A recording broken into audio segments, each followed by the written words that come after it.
Oh, hello, and welcome to today's Decay, where we celebrate births and beginnings of everything important since the dawn of time, because otherwise life is just another day after another day after another day, and we just celebrate what's handed to us. Forget that. Today, in 1830, Edward Muybridge was born. He's somebody who really moves me, and that's because he's the father of cinema, who experimented with photography in sequential order to, I believe the story, if I remember correctly, was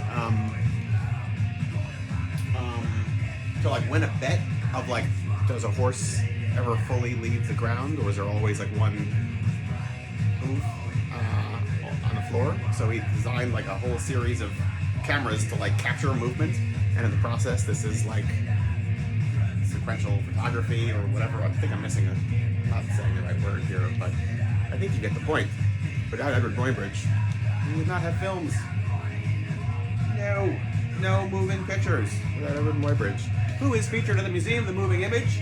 And if you've never been, you should go, because it's great, and it's surrounded by delicious Greek restaurants. So, well, what's keeping you? That's my question. Maybe it's because you're well in the midst of celebrating Mans Lipscomb, who was born today in 1895, a Delta blues musician who was really from like an earlier era, I'd say, and survived into like the mid-century to be documented by the likes of Alan Lomax and others. Similarly to, say, like a Leadbelly, who was, in Leadbelly's case, was in prison for a while, and so when he got out of jail, he's almost like a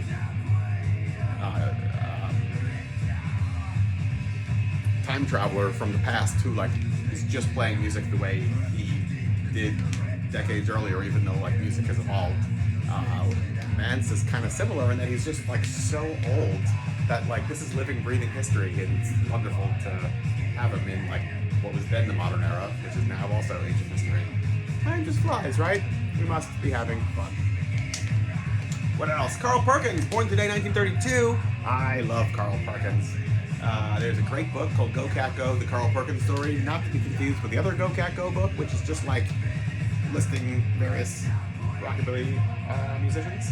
This one's 100% Carl Perkins, 100% of the time, and it's what a tragic life. I think most of these guys led very tragic lives, but he in particular, his whole band were his family members or related to him in some form or another, and they like all died tragic deaths, and he wound up, obviously there's like the classic, he's on his way to the Ed Sullivan show, driving with his band to go play Blue Suede Shoes, and they get into a car crash, it flips over, he winds up waking up in the hospital and sees Elvis performing his song on television, and it's like, that could have been me, but it wasn't. Sorry, Carl, no such luck. What else?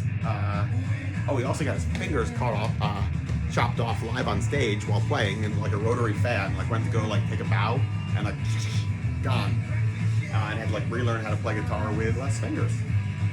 Yeah. And last, but certainly not least, 1953, the film Invaders from Mars premiered. Great movie. Phantom Creek Theater, our spook show horror host troupe, presented it one year, many years ago in Coney Island, USA. That was when we were still doing film prints, 16mm film projectors and prints. And I remember that I had purchased the thing but didn't test it beforehand. That's a mistake. Always test it beforehand. Turned out that the person who sent it to me gave like multiple reels or like multiple versions of the film, and you can't just like rewind this stuff, so it was chaos. But people came back later for the next one, so I guess it wasn't so bad, right? Yeah. Anyway, that's it. April 9th, the whole damn day for you to enjoy. Till tomorrow. Goodbye.